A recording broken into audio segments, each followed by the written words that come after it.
Hello, all you beautiful dog trainers out there that are watching this video. Okay, I basically conjured up something super special for everybody, so I really hope that you'll go ahead and stick around for the 4-6 minutes or however long this video is going to end up being. What I wanted to talk to you guys about is surviving the insanely oversaturated market of dog trainers that is continuing to actually become more and more and more oversaturated. And there's a bunch of problems that are actually connected to that, but I'm not going to get into that now. What we are going to talk about is that if you have something super special to offer and you really believe in what you're doing and your clients believe in what you're doing and you're helping people and you're helping the dogs, then please listen up, because I want to try to give you guys some strategies that you can use to really stand out in this saturated market that we are currently living in. You've already gone through the certification programs, or you've done some mentorships, or you've done, some of the online programs and really figured out the marketing end and the business, some of the business end, let's say, of your dog training business, and you understand sales funnels, and you've got maybe products that you're already delivering, but there's still something missing. And you're right, there's a lot probably still missing from what you need to know in order to really survive over the long term. Let's go ahead and get down to it, guys. So the first thing that I end up coaching so many people with is truly finding their niche. Now, I cannot tell you how many times I've gotten an initial eye roll from people going, "Oh yeah, totally know about niche work. Like, I know what my niche is. It's dogs." No. No, your niche work needs to go so much deeper. When I talk to my clients about niche work, we're really digging into, what makes the owners tick that they want to work with. What kind of problems are they struggling with? Who are they? What do they look like? Where are they in their everyday lives?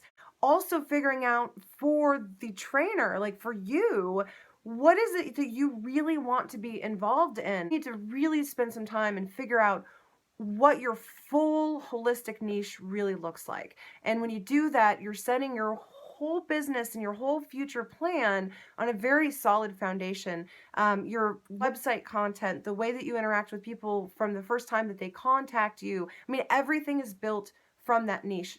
Definitely make sure that you really take care of it and hold it like it's a little baby, right? So take care of that niche, guys. Another major interesting area that I end up coaching most of my dog trainer clients with is teaching them about experiential education. A lot of people aren't really familiar with it. It's another one of those things where people kind of go, "Oh yeah, I've heard of that before. Like, I know what that is." But oftentimes they really don't understand the nuts and bolts of experiential ed. So experiential education actually has the potential of transforming many layers of your business. First of all, experiential education has the potential to go into your group classes or your private lessons or even your Skype consults, any of your coaching practices, and completely change the way that you're giving information to your clients and their processing and the kinds of experiences that you build for them to have access to.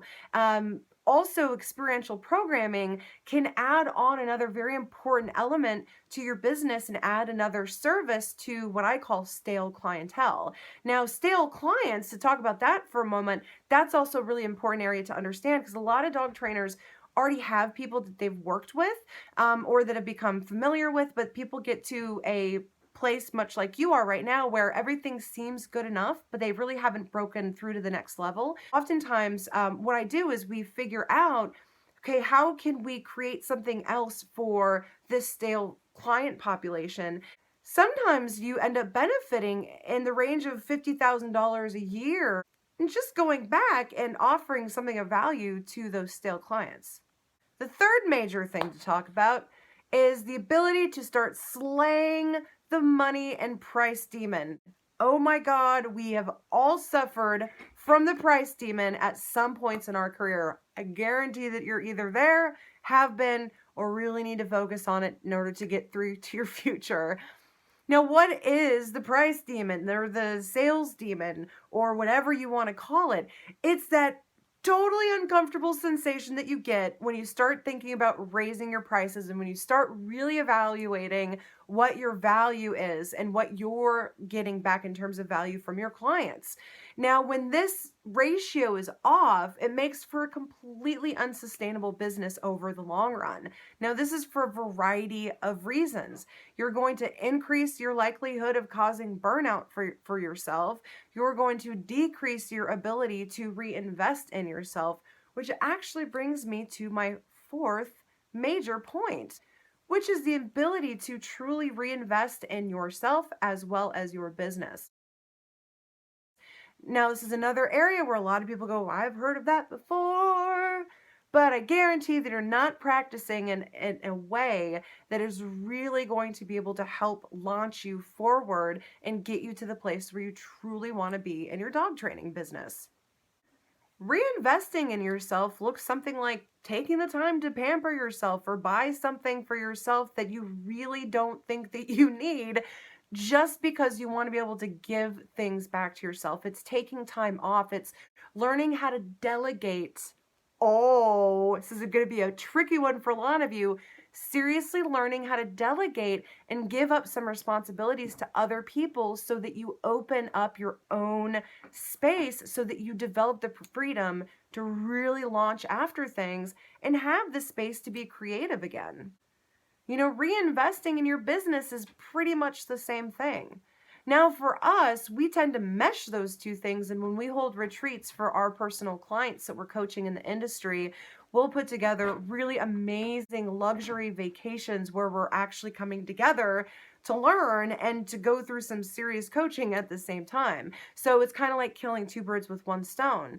It just shows it is so important to really look at ways of integrating the reinvestment into you as well as the reinvestment into your business, and then finding ways of actually marrying those two things together as well.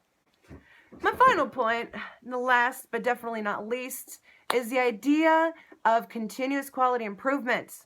I'm going to drop the name of Edward Deming. I'd really highly suggest that you guys go check out a little bit more information, in the very least, about Edward Deming's work involving the idea of quality improvement. Now, when you start to research this stuff a little bit, or if you're, like some of my students and you work with me, what we do is we show you how to integrate this mindset, this kind of almost way of life, this way of doing things, into all of the business decisions that you make. Super survivability mode for the saturated markets. This is so important to do. In saturated markets, you have a lot of people that don't practice all of the things that we just laid out. And by far, one of the most important pieces is that continuous quality improvement. Here's why. Most people continue doing things the same way for a very long period of time. And as the market itself shifts, the people that are writing the checks, their needs are actually different every 5 years or so. Those that aren't keeping up with those trends consistently in little bits here and there end up scrambling. And so the next time a major shift happens, if you've been practicing this little consistent quality improvement management all throughout your business, when these major things shift, you're totally prepared. But guess what? Everybody else around you has not been preparing. So, whoa, it ends up leaving you in a major advantage every single time. You cannot lose with continuous quality improvement.